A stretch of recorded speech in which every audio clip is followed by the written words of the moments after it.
Alors, c'est avec grand plaisir aujourd'hui qu'on accueille David Rivet, qu'on a fait sortir de l'Outaouais, qui est venu, qui vient aujourd'hui pour nous jaser d'agroforesterie. L'agroforesterie qui est quand même... je vous invite à conclure vos discussions. Venez nous joindre. On va faire comme Denis. Chut! Hey, les techniques de Denis, là. C'est quoi, 76 ans d'enseignement? Oui, d'expérience en enseignement. Donc, je disais, agroforesterie, qui est reconnue comme étant le summum de l'agroécologie. Je ne sais pas si tu es d'accord avec ça. Oui. Donc, on reçoit aujourd'hui l'expert en agroforesterie au Québec, un des quelques experts qu'on a. Je retrouve ma page pour vous dire que David, en fait, est professeur à l'Université du Québec en Outaouais. Il enseigne notamment, bien sûr, l'agroforesterie, mais aussi les sciences du sol. Il s'intéresse dans ses recherches sur l'interaction entre les plantes, les cultures, le sol et sûrement les conditions climatiques. Et il est aussi président du comité agroforesterie du CRAC. On lui donne la parole, on lui donne tout son 40 minutes. Alors, on va prendre un petit peu de retard dans la journée, mais ça va être extrêmement intéressant. À toi la parole, David. Merci.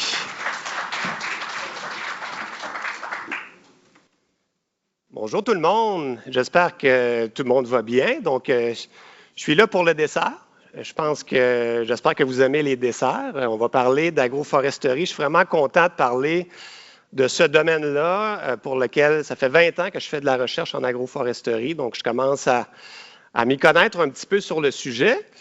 Puis, la première question que j'ai envie de vous poser, c'est est-ce que vous connaissez bien votre agroforesterie? Savez-vous ce que c'est l'agroforesterie? C'est une question qui peut vous sembler banale, mais en fait, elle ne l'est pas, parce que souvent, quand je parle d'agroforesterie à des producteurs agricoles ou à des conseillers, souvent, ils vont l'associer à ces systèmes-là ici, à de l'agroforesterie intercalaire, des systèmes agroforestiers intercalaires qui consistent à associer plusieurs rangées d'arbres au sein d'une parcelle agricole et à l'intérieur desquels on va cultiver différents types de production. Ici, par exemple, vous êtes sur un de nos sites expérimentaux à Baie-du-Fèvre, dans la région du centre du Québec. Et c'est des peupliers qu'on associe à différents feuillus nobles. Et on a une dizaine de sites comme ça qu'on étudie depuis 10-15 ans au Québec. Mais tu sais, c'est pas des systèmes qui sont largement adoptés encore là, par les producteurs agricoles au Québec. C'est vraiment de l'agroforesterie très marginale, mais c'est la forme la plus intensive d'agroforesterie. Donc, l'agroforesterie, c'est pas seulement ça. L'agroforesterie, c'est aussi ce qu'on voit ici, c'est des haies brise-vent. Est-ce qu'il y en a ici dans la salle qui... Des haies brise-vent? Oui, il y en a beaucoup. Wow! Est-ce que vous saviez que c'était de l'agroforesterie, faire des haies brise-vent? Oui et non, hein? Et on a aussi les haies qui sont plantées en bande riveraine, qui sont un autre très bel exemple de système agroforestier. Et on a celui-ci, les systèmes sylvopastoraux. Donc, ici, c'est une photo qui est prise en France dans un système traditionnel qu'on appelle les pré-vergers. J'ai pris une photo en France parce qu'en fait, j'ai très, très peu d'exemples à vous montrer de ce genre de système-là au Québec. Par contre, il y a de plus en plus d'éleveurs qui font du pâturage, qui m'appellent, qui disent hey, « ça serait intéressant de faire des essais ». Puis, en fait, on va commencer là, au printemps, on a des sites expérimentaux qui vont s'installer chez des producteurs de bovins laitiers qui vont planter des haies et des arbres dans leur pâturage. Et donc, c'est un système qui est super intéressant, surtout dans le contexte des changements climatiques, le réchauffement. Donc, si on veut améliorer le bien-être animal, les envoyer un peu à l'ombrage, donc ça devient très intéressant. Pour aujourd'hui, donc moi, je vais me concentrer surtout sur je vais vous parler des haies, donc des haies brise-vent et des haies agroforestières, parce que ce sont les systèmes qui sont les plus connus et les plus adoptés au Québec. Donc, je vais vous présenter quelques résultats tirés de la science, de la littérature autour de ces systèmes-là. Mais est-ce que, dans le fond, ces systèmes-là sont très adoptés au Québec? Pas beaucoup, en fait. Moi, j'ai participé à une étude avec des collègues de différentes universités, puis une collègue du MAPAC, puis on avait estimé par le biais du programme Prime Vert, en fait, qui est notre principal outil financier pour financer l'installation des haies brise-vent. On avait estimé qu'il s'est planté entre 2002 et 2014, par le biais de ce programme-là, seulement 2700 kilomètres de haies. Donc, ça représente à peu près 2,7 mètres d'aménagement de haies par hectare de grandes cultures à l'échelle du Québec. Donc, je pense qu'on peut convenir tout ensemble qu'il y a encore beaucoup de place pour implanter davantage de haies agroforestières dans nos paysages agricoles au Québec.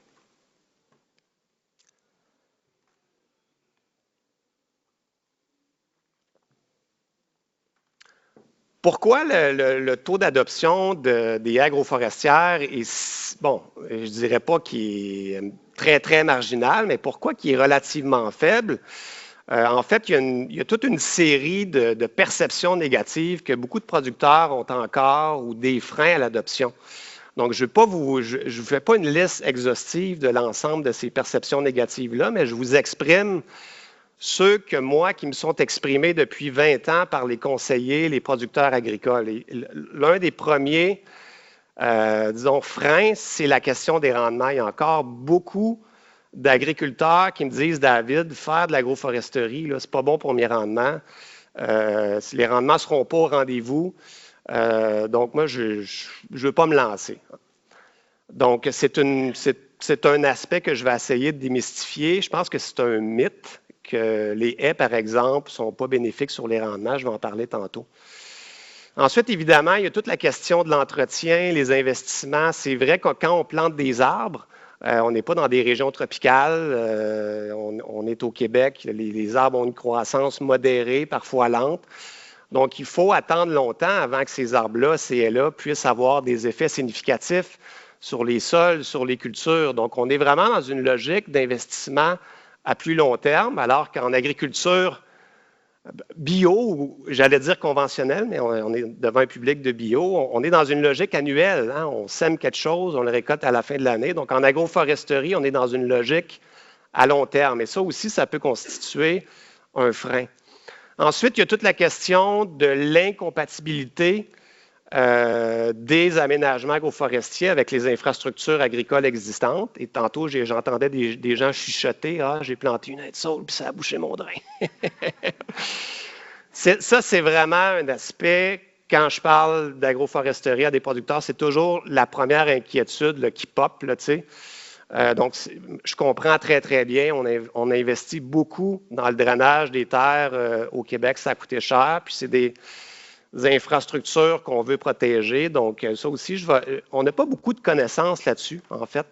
On ne sait pas, je veux dire, moi, quand je parle à des gens qui ont fait des haies, c'est rare que, comme vous, là, que les gens vont me dire « mes drains sont bouchés ».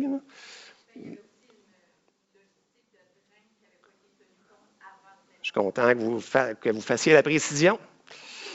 Mais bref, c'est une autre préoccupation qui est importante. Puis ensuite, il y a toute la question des freins qui ne sont pas techniques, mais plus politiques, réglementaires, sociaux.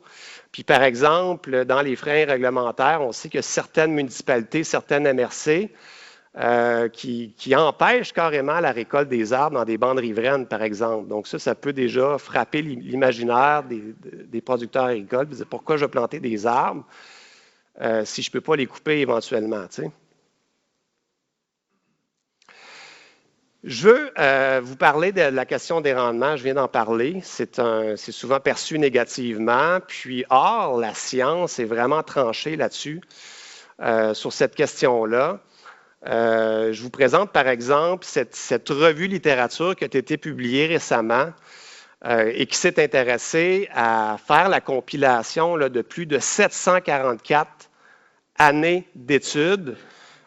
Et cette étude-là a couvert toute une série de différents types de production, des grandes cultures, cultures maraîchères. Et ce que les auteurs ont observé, en fait, c'est que l'effet des brise-vents dans la zone, la grande zone de protection, les champs qui sont adjacents à la haie, on a observé une augmentation de rendement de l'ordre de 15 %. Je vais revenir tantôt sur les mécanismes là, qui peuvent expliquer cette augmentation-là. Qu'en est-il au Québec? Je vous dirais qu'on a fait peu d'études sur la question. Il y a un peu de littérature grise, des recherches qui ont été faites, mais qui n'ont pas nécessairement été publiées dans des journaux scientifiques. Ça n'invalide pas ces études-là, mais peut-être qu'on peut dire que la portée des études n'est peut-être pas aussi importante là, que des études qui ont été révisées par des pairs, puis tout ça, etc. Mais en fait, quand on regarde ce qui a été fait au Québec, on voit bien là, que pour la plupart des types de production qui ont été faits, là, ça va des cultures maraîchères, beaucoup d'études sur le maïs, les cultures fourragères. De façon générale, là, on observe des augmentations de rendement presque pour la plupart des études qui ont été effectuées donc dans cette grande zone de protection qui est adjacente aux haies agroforestières. Ce genre de résultats-là, c'est sûr que ça va en prendre plus, je pense, pour convaincre davantage d'agriculteurs d'embarquer dans ce bateau-là. Puis nous, au labo, c'est ce qu'on essaie de faire. Là. On essaie de, par exemple, on a imaginé un projet où on veut utiliser des données de capteurs de rendement qui sont disponibles pour essayer vraiment de comprendre à l'échelle d'une parcelle comment le rendement peut varier à différentes distances des haies, et ça sur plusieurs fermes. Donc, parlons-en des mécanismes. Comment on peut expliquer qu'une simple haie agroforestière composée d'une rangée d'arbres, par exemple, dans un champ très venteux, en bout de piste, peut se traduire, par des augmentations de rendement? En fait, toute part, comme le nom l'indique, on a des brise-vents, toute part de la réduction de rendement. C'est la courbe que vous voyez dans le bas. Quand on travaille en agroforesterie, on travaille toujours en termes de H. Le grand H que vous voyez là, sur l'axe des X, là, en fait, il correspond à la hauteur de la haie.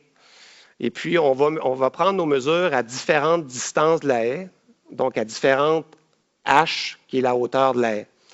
Et donc, la courbe du bas, elle vous montre la réduction de la vitesse du vent qu'on va observer généralement entre 2 fois la hauteur de la haie jusqu'à 16-20 fois la hauteur de la haie. Et ça fait en sorte que, comme mon vent est réduit, la demande évaporative de l'air va être plus élevée dans la zone de protection et l'humidité relative aussi dans la grande zone de protection de la haie va être plus élevée.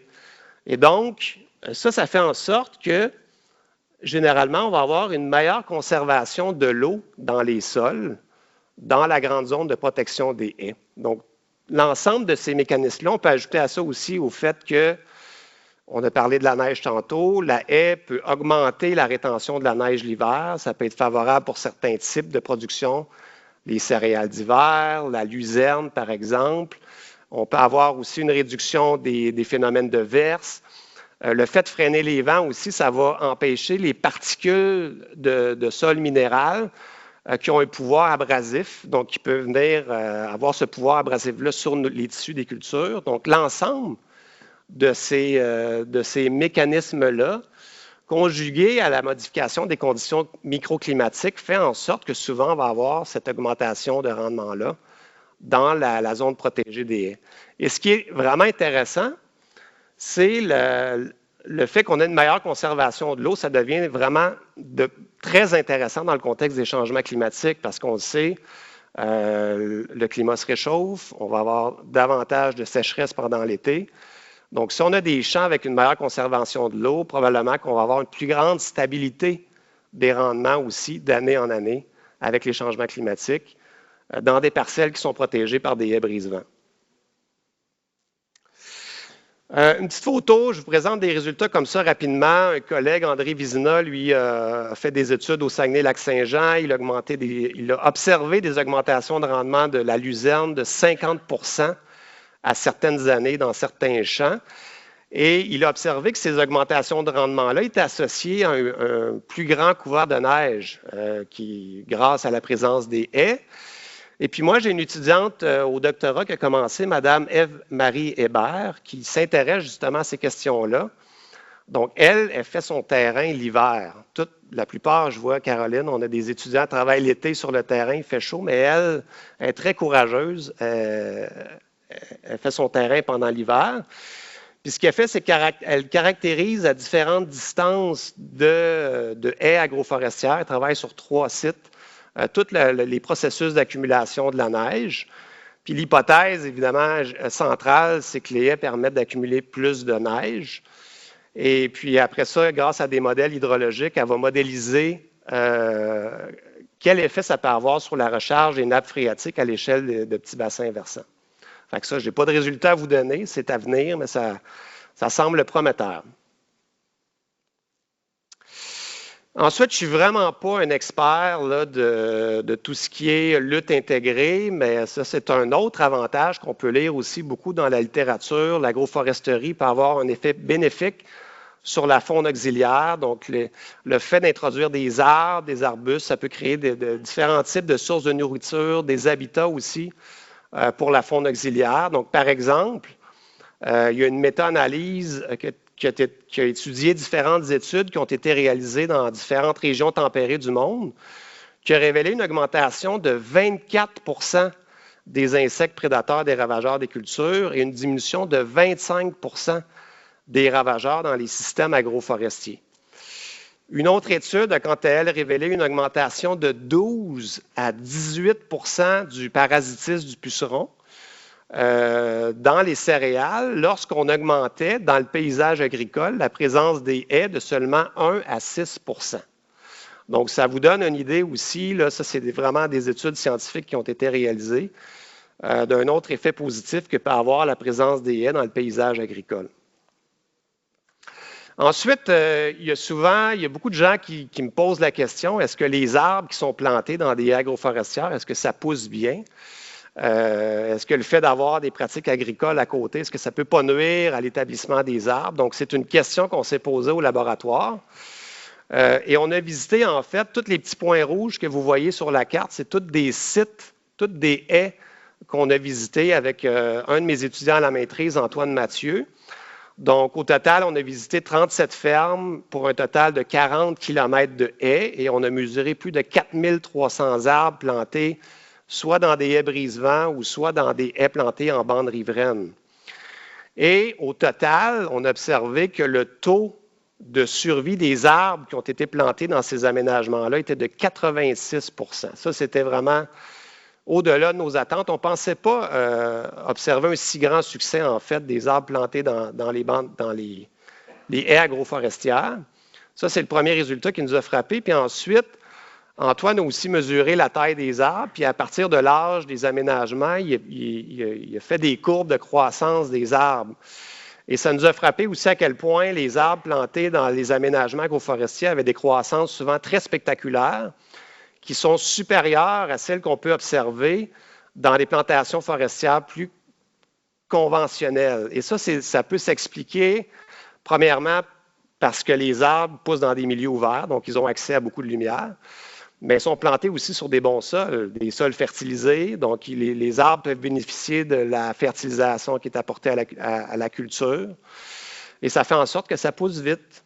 La seule chose qu'on connaît moins, c'est est-ce qu'on peut produire de la qualité? Je ne sais pas s'il y a des forestiers dans la salle, mais c'est une préoccupation. Quand je parle d'agroforesterie à des forestiers, puis que je leur dis que je plante des arbres dans des milieux ouverts, ils me disent souvent, ouais, mais ça va faire des arbres avec une grande conicité, ça peut faire des arbres tortueux qui ont des propriétés mécaniques qui sont peut-être moins intéressantes. Donc ça, c'est des questions aussi qui doivent être poussées davantage par la recherche.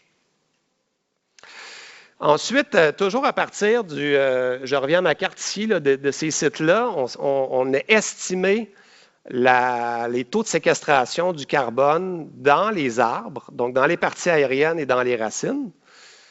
Et puis, en fait, nos haies avaient en moyenne 18 ans, celles qu'on a mesurées. Et pour ces haies-là, en moyenne, on a mesuré des taux de séquestration de 1,2 tonnes par hectare par année, ce qui correspond à 0,6 tonnes de carbone par kilomètre de haies par an. Donc, je ne sais pas s'il y en a parmi vous qui avaient commencé à faire des bilans de carbone à la ferme. On commence de plus en plus à parler de carboneutralité.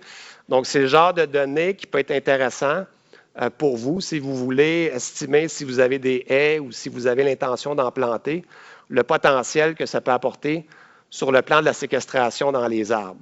Ce qu'on a observé, par contre, c'est que dans des jeunes haies, par exemple de 5 à 15 ans, les taux de séquestration étaient moins importants. Pourquoi? Parce que les jeunes arbres, quand ils sont plantés, bon, ils sont en phase d'établissement, puis leur croissance leur rythme de croissance est plus faible par rapport à celui qu'on va observer dans des haies plus vieilles, là, par exemple de plus de 15 ans.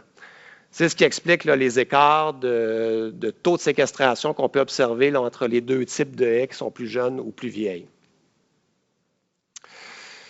Les systèmes agroforestiers, s'ils peuvent séquestrer du carbone dans les arbres, bien, ils peuvent le faire aussi dans le sol. Au fur et à mesure que les arbres vont se déployer, bien, ils vont déposer au sol des litières sous forme de feuilles. Mais les arbres vont aussi contribuer à injecter carrément du carbone par le biais de leurs racines qui vont se renouveler. Il y a les exudats racinaires des arbres aussi. Et au laboratoire, en fait, on a fait une méta-analyse de plusieurs travaux qui ont été publiés sur le sujet à travers le globe. Et on a observé que les systèmes agroforestiers augmentaient de façon en moyenne les stocks de carbone d'à peu près 20 % comparativement à des parcelles agricoles où il n'y a pas d'arbres. Donc, ça démontre à quel point il y a là aussi un autre intérêt dans le contexte de la lutte au changement climatique. Les systèmes agroforestiers peuvent aussi contribuer à réduire les émissions de certains gaz à effet de serre. Je vous donne l'exemple de travaux qui ont été réalisés par des collègues il y a quelques années qui ont mesuré les taux d'émission de protoxyde d'azote. Donc, c'est ce puissant gaz à effet de serre qu'on n'aime pas, mais qui est très préoccupant puis qui est généré en grande quantité par l'agriculture, notamment quand on a beaucoup de fertilisation azotée. Donc, ce que les collègues ont observé, c'est qu'à proximité de haies agroforestières, donc juste dans une zone de 7 mètres à peu près, donc sous la haie et jusqu'à 7 mètres, les taux d'émission du protoxyde d'azote étaient de l'ordre de 3 fois inférieurs à ceux qu'on observait dans des champs témoins sans la présence des arbres. Et comment on peut expliquer ça? En fait, c'est que les arbres vont tout simplement réduire les conditions qui sont favorables aux émissions de protoxyde d'azote. Donc, ce gaz-là, il va être émis quand on a des excès d'eau dans les sols. Donc, l'arbre, en pompant un peu d'eau, en améliorant la macroporosité du sol, va faire en sorte que j'ai moins de conditions anoxiques qui vont favoriser l'émission du protoxyde d'azote. Et l'arbre aussi peut pomper des nitrates, puis il peut valoriser l'utilisation de l'azote, ce qui fait qu'il y en a moins qui se retrouvent dans l'atmosphère par le biais de ce puissant gaz à effet de serre-là. Au laboratoire, on s'est intéressé aussi, tantôt, la présentation d'avant, on parlait beaucoup d'infiltration de l'eau. Nous, on l'a mesuré. J'ai une étudiante à la maîtrise, Mme Ève-Marie Hébert, qui a mesuré les taux d'infiltration de l'eau à l'aide de cet appareil que vous voyez ici, un infiltromètre à double paroi, dans lequel on va mettre de l'eau à saturation. Puis, ce qu'elle a observé, c'est que le taux de saturation, pas le taux de saturation, la conductivité hydraulique à saturation, qui est en fait un indicateur du taux d'infiltration, sous la rangée d'arbres, donc ici le 0 mètre, c'est sous la rangée d'arbres, sous la haie, était nettement supérieur, comme vous pouvez le voir, à ce qu'on observait plus loin de la rangée d'arbres, dans la partie cultivée, ou dans des témoins agricoles qui sont dépourvus d'arbres. Donc, ce que ça veut dire, si on vient à la présentation d'avant, c'est que si j'ai une pente, une faible pente avec l'eau, un excès d'eau qui circule, qui ruisselle, mais si j'installe quelques rangées d'arbres, quelques haies, par exemple, de façon stratégique, de façon perpendiculaire à la pente, mais ça va faire en sorte que l'eau peut s'infiltrer, Puis, donc, les haies peuvent constituer carrément des avaloirs naturels. Donc, ça, c'est un autre résultat qui est prometteur et très intéressant. Je vais parler maintenant d'enracinement des arbres. On en a parlé tantôt. La question de l'obstruction des drains par les racines des arbres, c'est des éléments qui préoccupent beaucoup les producteurs agricoles. Puis, il y a quelques années, avec des collègues, on s'est intéressé à, puis c'était un étudiant à la maîtrise qui a travaillé là-dessus, Pierre-Manuel Plante, à mesurer, à décrire les profils d'enracinement de haies agroforestières matures. On a travaillé sur 18 sites dans la région de la Pocatière, 6 sites avec des haies matures en épinette, 6 sites avec des haies matures de saule, puis 6 sites avec des haies matures de peuplier. Et en fait, ce qui a été fait, c'est qu'on a caractérisé, on a creusé comme ça des grands profils de sol. Ça, c'est un transect. Il y en avait 3 par parcelle, puis ça a été carrément un travail de moine. Donc, c'est compter le nombre d'aracines qu'on peut observer dans chacun des profils. Et la figure qui est ici vous donne l'exemple sur sol léger pour seulement les peupliers. Et donc, ce qu'on peut noter d'abord, c'est que la majorité, sur l'axe des X, vous avez là, la densité racinaire des peupliers. Puis la majorité de la densité racinaire se retrouve dans les 40-50 premiers centimètres du sol. Et lorsqu'on arrive à 1 mètre de profondeur, comme ici, il ne reste pratiquement plus de racines fines. Et on sait que les drains sont installés à 1,20 m, 4 pieds. C'est en dessous. Je ne sais pas pourquoi je te pointe toi. Tu es une figure d'autorité. Mais, puis l'autre élément qui est intéressant aussi, c'est qu'à 9 mètres, on est allé mesurer les profils à 2, 6, 9 mètres. Et à 9 mètres, je pense que seulement sur 2 sites qu'on a trouvé un petit peu de racines. Donc, en général, la majorité des racines étaient concentrées en surface et à l'intérieur des 6 premiers mètres de la rangée d'arbres. Donc, ce que ça indique, c'est que si vous voulez installer une haie, moi, je vous dirais, installez-la à plus de 10 mètres par principe de précaution pour vraiment limiter cette possibilité-là qu'on puisse obstruer un drain souterrain. Je vais vous parler de bandes riveraines, de haies en bandes riveraines, parce qu'elles peuvent jouer un rôle environnemental très, très important. Par exemple, des collègues aux États-Unis ont montré que des haies composées de chênes installées en bandes riveraines de 8 à 12 ans ont réduit de 35 % la perte de sédiments des sols comparativement à des bandes herbacées. Donc, dans les designs de recherche, souvent, on va comparer des bandes arborées avec des bandes riveraines conventionnelles, là, composées seulement de plantes herbacées. Un autre collègue a, quant à lui, démontré dans une autre étude que des bandes de peupliers âgés de 9 ans ont piégé 4 à 10 fois plus d'azote et 3 à 7 fois plus de phosphore que des bandes riveraines composées seulement de plantes herbacées. Et enfin, une autre étude, elle, qui a été réalisée en Europe, a montré que des haies d'environ 10 ans ont réduit de 60 à 90 % le contenu en herbicides. Puis là, je ne vais pas vous lire là, les types d'herbicides qui ont été utilisés, c'est trop compliqué pour moi. Et ça c'est ce qui se retrouvait dans les eaux. Je sais qu'on est dans un colloque bio puis qu'on n'utilise pas ces produits-là, mais parfois, le voisin qui est en conventionnel les utilise. Donc, je pense que si on plante une haie agroforestière dans la fameuse bande tampon en bio, ça peut être une belle façon là, de filtrer ces herbicides-là qui pourraient se retrouver dans notre champ à nous, cultivés en bio. Je veux qu'on parle aussi un peu de biodiversité dans des paysages largement fragmentés par l'agriculture, par l'urbanisation. On en voit beaucoup dans le sud du Québec. Puis parfois, il reste des petits boisés de ferme aussi. L'agroforesterie, les haies, c'est une façon originale de relier des boisés entre eux.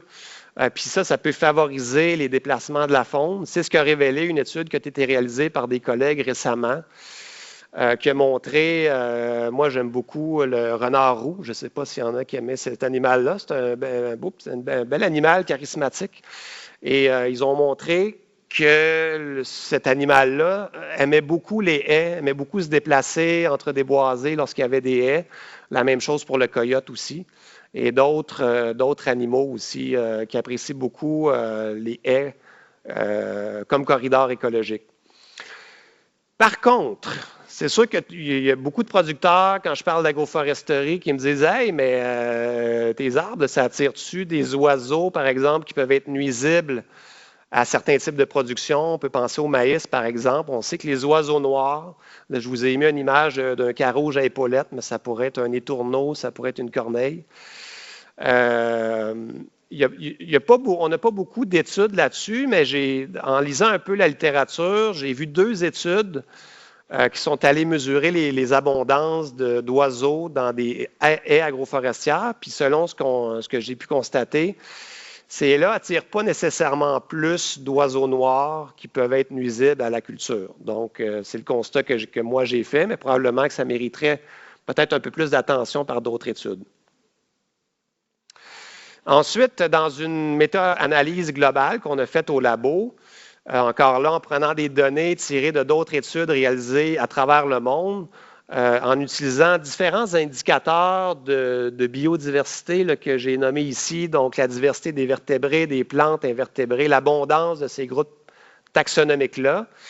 Nous, on a montré qu'en général, l'agroforesterie avait des effets positifs pour l'ensemble de ces indicateurs de biodiversité-là, comparativement à ce qui a été observé dans des agroécosystèmes ou des champs agricoles dépourvus d'arbres. Donc, c'est vraiment une autre évidence scientifique là, qui démontre que l'agroforesterie, c'est très bon pour la biodiversité. Tout ce que je viens de parler, en fait, dans le jargon, on appelle ça souvent des services écosystémiques. Et on peut attribuer une valeur économique à ces services écosystémiques-là. Et il y a une étude qui a été réalisée par la firme Éco-Ressources en 2009, la firme Éco-Ressources qui est devenue maintenant la coopérative Coop Carbone, et qui s'était intéressée à mesurer la valeur économique de différents services écosystémiques. Bon, je vous ai mis la liste ici d'exemples de différents services, séquestration de carbone, diminution des coûts de déneigement, amélioration de la qualité de l'eau. Puis les auteurs de l'étude avaient démontré que si on implantait sur 2,5 % du territoire agricole du Québec, donc c'est pas tant que ça représente à peu près 85 000 hectares, eh bien ça pourrait générer à peu près 125 millions de dollars en services écosystémiques. Donc, c'est ceux qui sont listés ici. Là, puis, c'est sûr que la liste n'est pas complète. Là, on pourra en ajouter d'autres. Donc, c'est juste pour vous... Je pense que c'est un... Puis ce chiffre-là, probablement que si on mettait ça en dollars d'aujourd'hui, ça serait encore plus élevé que ça. Mais ça démontre à quel point, des fois, il y a des trucs, il y a des services qui peuvent être rendus par l'agroforesterie ou d'autres pratiques qui ne sont pas commercialisables, mais qui ont quand même une valeur importante pour la société. Et c'est finalement de la richesse que des agriculteurs peuvent venir produire en plantant des aménagements agroforestiers sur leur terre. OK, je vais vous parler en terminant, juste faire un peu de promotion sur des outils qu'on a développés notamment avec l'aide du CRAAC. Par exemple, il y a 2-3 ans, on a publié un magnifique guide des aménagements des systèmes agroforestiers avec 2 collègues, Alain Cogliastro et André Vizina, qui sont les 2 autres co-auteurs. C'est un magnifique guide qui est disponible, vous pouvez vous le procurer, aller sur le site du CRAAC. Utile autant pour les producteurs que pour les conseillers. C'est un guide d'à peu près 100 pages qui va vous donner plus d'informations sur les principaux types de systèmes agroforestiers d'intérêt pour le Québec. Va vous donner plein d'astuces pour planifier, concevoir, entretenir différents types d'aménagements agroforestiers. Puis à la fin du guide aussi, on a mis des tableaux avec toutes les espèces forestières, les espèces d'arbres, les espèces d'arbustes qui ont de l'intérêt dans le contexte du Québec pour les aménagements agroforestiers. Et puis dans nos tableaux, là, on indique toutes les caractéristiques écologiques de ces espèces-là. Dans ce guide-là, par exemple, pour les haies brise-vent, on va même jusqu'à proposer certains modèles de plantation pour les haies, avec des espacements, avec des types de combinaisons d'espèces. La même chose pour les haies en bande riveraine. On a même donné des petits noms là, aux aménagements qu'on propose. Ça, c'est pas, je veux pas que vous voyez ça comme figé, puis seulement c'est des recettes à adopter. Il y a mille et une façons d'imaginer des schémas comme ceux-là, mais nous, on en propose quelques-uns de ces modèles-là. On a travaillé aussi très fort avec des collègues à développer une belle formation en ligne sur l'agroforesterie avec l'aide du CRAAC. En fait, vous pouvez suivre cette formation-là. Elle est accessible actuellement et c'est gratuit. C'est une formation qui va vous prendre 8 heures à compléter. Elle est divisée en 4 modules. Donc, on a un premier module qui s'intéresse plus au changement climatique de façon générale dans le contexte de l'agriculture. On a un module 2 qui nous parle du rôle de l'agroforesterie dans le contexte de la lutte au changement climatique. On donne beaucoup de données sur le potentiel de séquestration de différents systèmes agroforestiers. On a un module 3 qui parle des systèmes, en fait, des 4 systèmes dont je vous ai parlé, des espèces, du choix des espèces qu'on peut utiliser dans ces systèmes-là.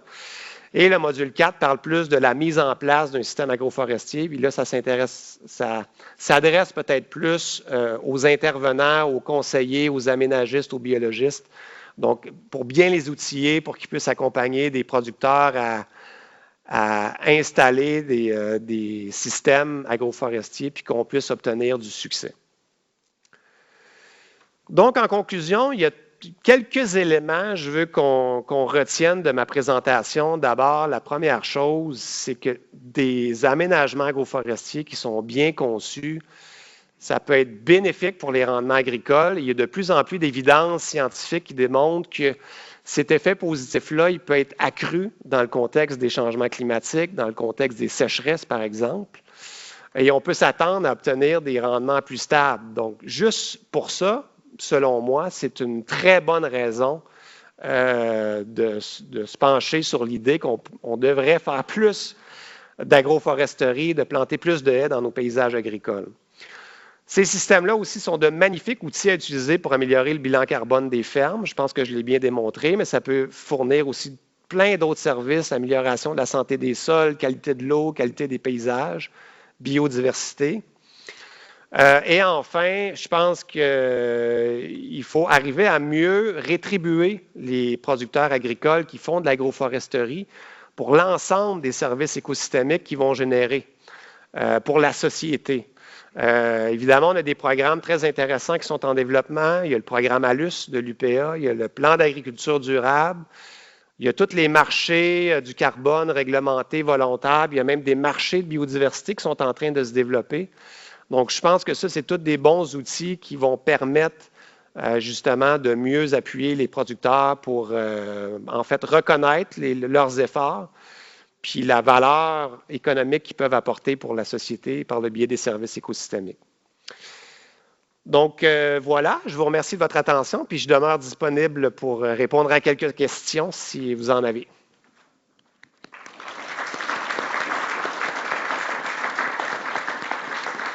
Merci beaucoup, David, pour la présentation, mais aussi pour ta contribution à la science. Dans le sens que j'ai l'impression que c'est rare qu'on voit des données vraiment sur des fermes au Québec dans nos conditions pédoclimatiques, dans nos sols, dans nos climats. Fait que c'est vraiment, en tout cas, c'est 2 fois plus, je pense, convaincant. Mais quand j'ai commencé ma carrière, on avait beaucoup de données d'autres régions du monde, puis c'est pas pareil, ça parle moins. On dirait qu'on fait moins confiance.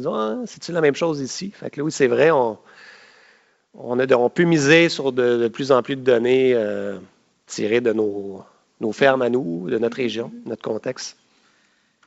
On aurait du temps pour 2 questions. Il y aurait Mathieu ici. Premièrement, merci beaucoup pour ta présentation. Super intéressant puis très encourageant. Mathieu de Wavray, je suis producteur de grains. On a 12 km de haies brise-vent chez nous qu'on a implanté en grande majorité dans les premières moutures de prime vert au début des années 2000. Par rapport à la hausse de rendement, j'ai vu tes chiffres puis je me demande si je fais quelque chose de pas correct parce que je te dirais qu'année après année, c'est plutôt une baisse qu'on voit. on est prêt à tolérer ça parce qu'on voit les services écologiques que ça rend. On assume que ça a un impact bénéfique sur la biodiversité, la réduction de la pression des insectes, tout ça, qui sont difficilement quantifiables quand même, mais au niveau du rendement, par exemple, chez nous, c'est définitivement pas un bilan positif, là. Est-ce que vous les avez mesurés, les rendements? Est-ce que c'est...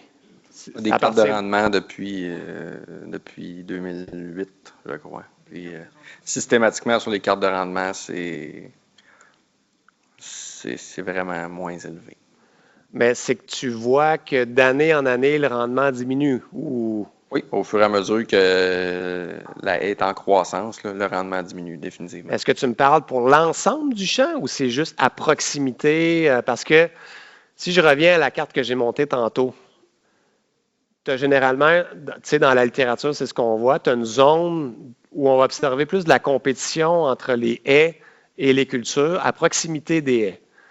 Parce qu'il y a de l'ombrage, parce qu'il peut y avoir de la compétition racinaire, mais ça, on va observer ça sur quelques 10 mètres, 20 mètres peut-être, jusqu'à une fois la hauteur de la haie. Puis c'est après, c'est plus loin que ça, que là, on va observer plus des effets positifs qui sont associés à la réduction du vent. Donc, c'est pour ça que je te pose la question pour savoir, est-ce que tu attribues ça plus à la zone proche de la haie ou c'est parce que ça te prend aussi des témoins, tu sais, à quoi tu compares ça? Bien, c'est sûr que nous autres, c'est progressif, là. Le rendement diminue au fur et à mesure qu'on s'approche de la haie. Oui. Moi, j'attribue plus ça à la compétition pour l'eau, là. On le voit beaucoup plus dans les années de sécheresse. Tellement que, bon, on a décidé, de toute façon, on avait des petits problèmes au niveau des drains qui étaient à proximité, là. On passe la draineuse là, une fois tous les 3 ou 4 ans là, pour vraiment couper les racines. Puis, la sous-soleuse? Non, la draineuse, là, vraiment. La draineuse, OK. Couper les racines des arbres, là. Ben écoute, comme je disais au début, avec des collègues de l'IRDA, on a réfléchi à un projet où justement on veut utiliser des données tirées de, c'est toi qui me disais capteur de rendement. J'en ai compris que c'était avec ça que tu avais estimé. Donc, puis on veut travailler sur plusieurs fermes pour tirer des conclusions. Donc là, Tu viens d'embarquer dans un projet. On va se reparler. Non, mais parce que pour moi, c'est important. Il faut pas juste, je reviens à ça, mais c'est pas juste le rendement proche de la haie, mais des fois, c'est loin, tu sais. Puis c'est beaucoup plus subtil. Si tu es à 100 mètres de ta haie, à quoi tu compares ça, tu sais? C'est un très bon point, mais en tout cas, pas mal tous les producteurs, je pense, ici, sont équipés avec des capteurs de rendement qui sont capables de quantifier ces données-là. Ben, s'il y en a, venez me voir, là, je vais prendre vos noms.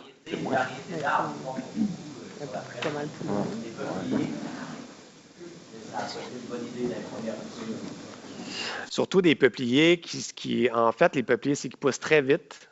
Puis à un moment donné, il faut le couper. Puis il faut pas attendre 25 ans, il faut probablement le couper quand il y a 10 ans. Puis nous, ce qu'on fait, c'est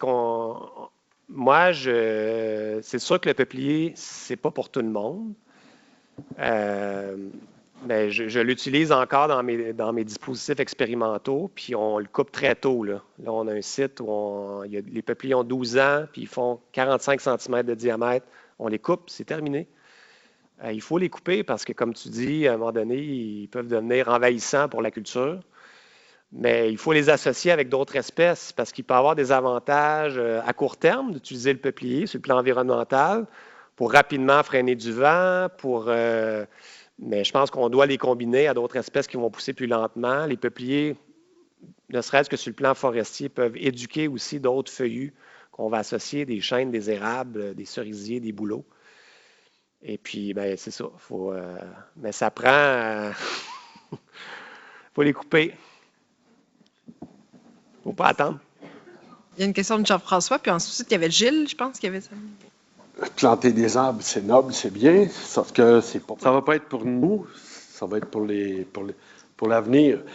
Est-ce que vous avez un plan de qu'est-ce qui est le mieux de faire, le choix des essences, celles qui vont donner de la valeur ajoutée dans 30 ans, dans 40 ans? On voit ça en France, on voit ça ailleurs, mais nous, au Québec, c'est différent. Qu'est-ce qui est le mieux de faire? La première chose que je recommande, c'est de diversifier. Parce que, on l'a vu avec le frêne, c'est une espèce qui était très populaire dans les premiers aménagements agroforestiers qui ont été faits là, dans les années 90, 2000. On a vu ça beaucoup dans les villes aussi. La frêne était une espèce vedette. Pourquoi? Parce qu'elle pousse bien dans beaucoup de types de sols. Et puis là, la grille est arrivée, puis c'est malheureux. Mais donc, la première chose, si on veut, c'est une façon de vacciner nos aménagements agroforestiers contre l'incertitude. Il faut diversifier, planter plein d'espèces. Puis, c'est pas juste diversifier, mettre plein d'espèces, mais c'est probablement diversifier avec des espèces qui ont des fonctions différentes aussi, des traits différents. On peut mettre des espèces qui poussent plus vite, comme je le mentionnais. Parmi les choix des espèces qui poussent vite, ben oui, il y a le peuplier, il y a les mélèzes, parfois les pins. Puis, on peut les associer avec des espèces qui poussent plus lentement, qui vont être coupées par nos enfants, nos petits-enfants, les érables, les chênes, les bouleaux. Et le troisième point, c'est qu'il faut planter la bonne espèce dans le bon, selon le type de sol qu'on a aussi, puis selon les conditions climatiques. C'est pour ça que le guide dont je parlais, dans le tableau, nous, on fait vraiment des recommandations spécifiques pour le choix des espèces en fonction des caractéristiques du sol puis du climat. Donc ça, c'est un autre élément qui est important à tenir compte. On prendrait peut-être une dernière question. Il y avait Gilles qui avait la main levée. Oui, ce qu'on néglige aussi, c'est l'entretien des haies brise-vents. Puis aussi, quand on parle de bandes riveraines, il faut que les bandes riveraines soient assez loin des fossés si on veut entretenir. Disons, si on prend une haie double, là, ça prend presque 6 à 7 mètres. Oui. Pour qu'on puisse, disons, débroussailler sur un côté. Parce que si on n'est pas capable de faire d'entretien, de couper bordures, là, on va être envahi par toutes sortes de choses. Ça fait que juste, disons, 1 mètre de haie brise-vent, c'est 6 mètres carrés à peu près là, que ça va prendre. En bande riveraine. En bande riveraine. Oui. Puis l'autre problème à long terme, c'est s'il faut qu'il nettoie les cours d'eau. Là, ça va être compliqué. À moins que ça soit fait de l'autre côté. Ouais, ben, c'est sûr que s'il y a des bandes riveraines des deux côtés. Des deux côtés. Des fois, c'est plus ou moins possible. Là. Ouais. Des fois, tu es pris à. Puis, on se magasine aussi, disons, des problèmes à long terme. Puis, je regarde. C'est pas grave, ça, dans 20 ans, on va faire l'entretien avec des drones. Ouais. J'en ai vu là, tantôt des beaux drones. Ouais. Je ne sais pas si ça fauche aussi, là, mais. Ah, c'est une bonne idée. Il y a un commentaire qui doit se dire, je pense. Oui, pour parler un petit peu des bandes riveraines, c'est sûr que des haies brise-vent, c'est pas le cas. Là. Maxime Bouchard du Lac-Saint-Jean, on parlait avec Olivier là, des excellentes espèces là, qui ajustent des miroirs de tracteurs là, qu'on ne veut pas.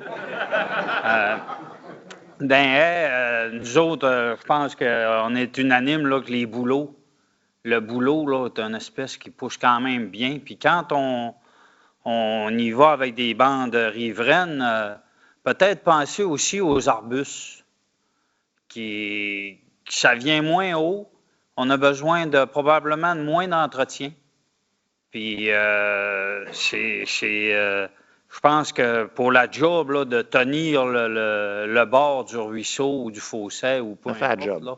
Oui, ça fait la job, puis ça coûte moins cher de miroir aussi. On peut les rabattre aussi. Sur cette réflexion philosophique sur les miroirs de tracteurs? Bien, si la haie est entretenue, peut-être qu'il y aurait moins de bris de miroir. C'est ça le défi. Il y a eu une exposition il y a 2 ans, je pense, ici dans le centre du Québec, d'un équipement pour mécaniser l'entretien des haies avec des tailles en lamier. Je ne sais pas s'il y en a qui avaient participé à ça, mais c'est une piste aussi parce que quand on a des dizaines, pas des dizaines de kilomètres, là, mais quelques kilomètres de haies à entretenir, c'est du travail, ça j'en conviens. Donc, sur le plan phytosanitaire, utiliser des lamiers, c'est peut-être pas la meilleure idée, mais je pense que ça peut quand même faire la job pour au moins limiter l'empiètement des branches dans la partie du bas sur le champ. Fait que ça, c'est une piste aussi à étudier, à développer, la mécanisation de l'entretien là, avec un tracteur. Merci beaucoup à David de s'être joint à nous.